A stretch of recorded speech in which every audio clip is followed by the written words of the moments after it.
Hi, welcome to my channel.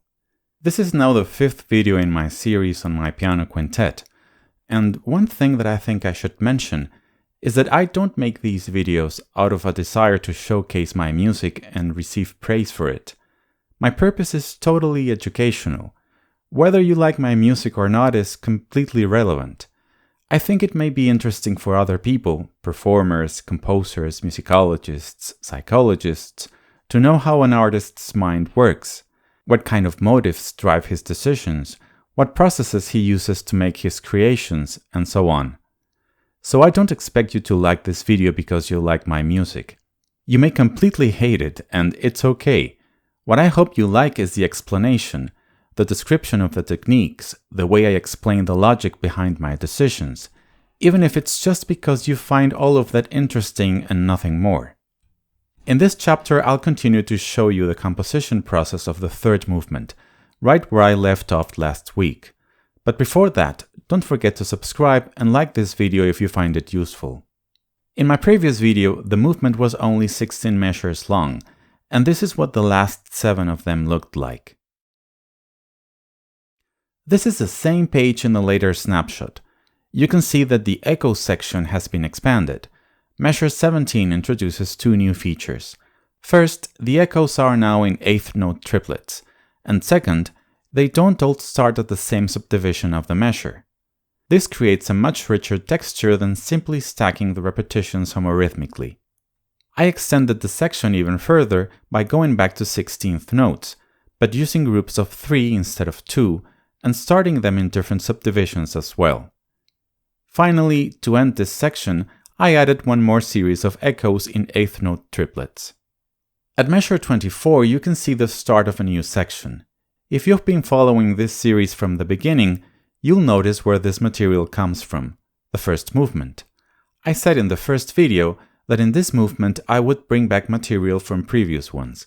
I also said that everything presented so far would be broken, dismantled, but I have moved away from that idea.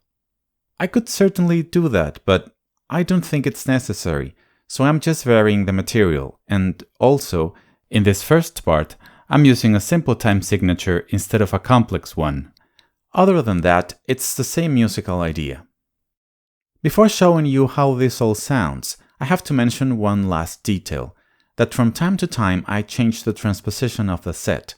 As you may know by now, set 828, usually referred to as the octatonic scale, has only 3 transpositions, since any additional transpositions reproduce the pitches of one of the initial 3. In fact, 828 is also one of Messiaen's modes of limited transposition. So I constantly cycle through the 3 possibilities to give the harmony some variety, regardless of the limitations. Let's listen.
Second snapshot.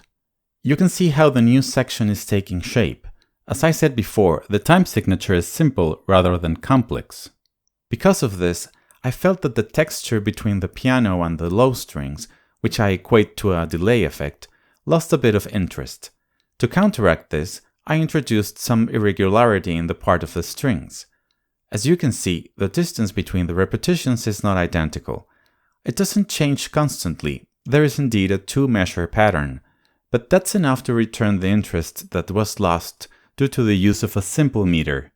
The melodic line in long notes has the same general shape as in the first movement, and you may notice that I've given it to the violins in octaves, but as you'll see in the next snapshot, this approach didn't convince me. Let's listen to the movement from the middle of the second page.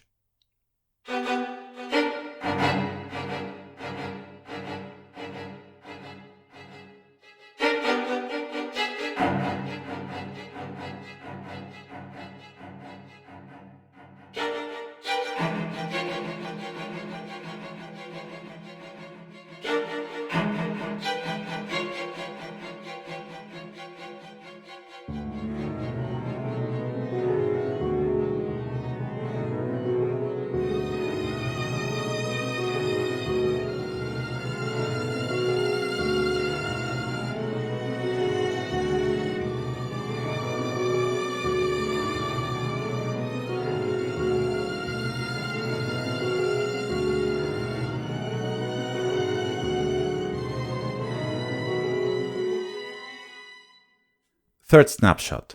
The first part of the new section is finished, but it's much shorter than its counterpart in the first movement. It has never been my intention to cite all the material. I don't need to do that to generate the effect I want, which is to give the impression that the melancholy and nostalgia that this material suggested in the first movement has been replaced by an ominous feeling. Also, you can see that the melody is now only on the first violin, while the second plays repeated dyads and triplets. In this way, I can better connect this section with the previous one, which I felt was not happening before. I have yet to check the octaves on the first violin with a musician. I'm sure the first are perfectly possible, but as I go up to high C, I get to a point where I'm not sure if they can still be played. Sometimes the best way to resolve these types of questions is to consult with a musician, which is what I'll do in the next few days. Measure 34 has an extra half beat, similar to what happened in the first movement in measure 35, and also precedes the appearance of a change of direction in the arpeggio. Let's listen again from the middle of the second page.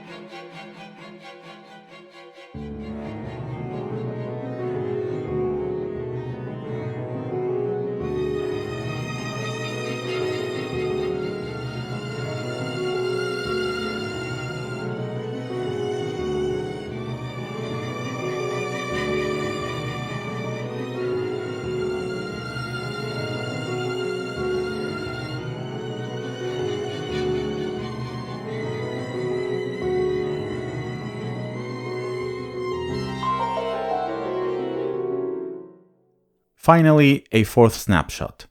I have slightly modified the triplets of the second violin to make them less predictable, and the second quote of the first movement is finished. Like the first, it's also shorter than its counterpart. At bar 41, there's a crescendo leading to a new section that, at this point, only contains a few repeating chords, but this is going to change. Right now, I just needed something to arrive to, and this occurred to me, but I'm not really convinced.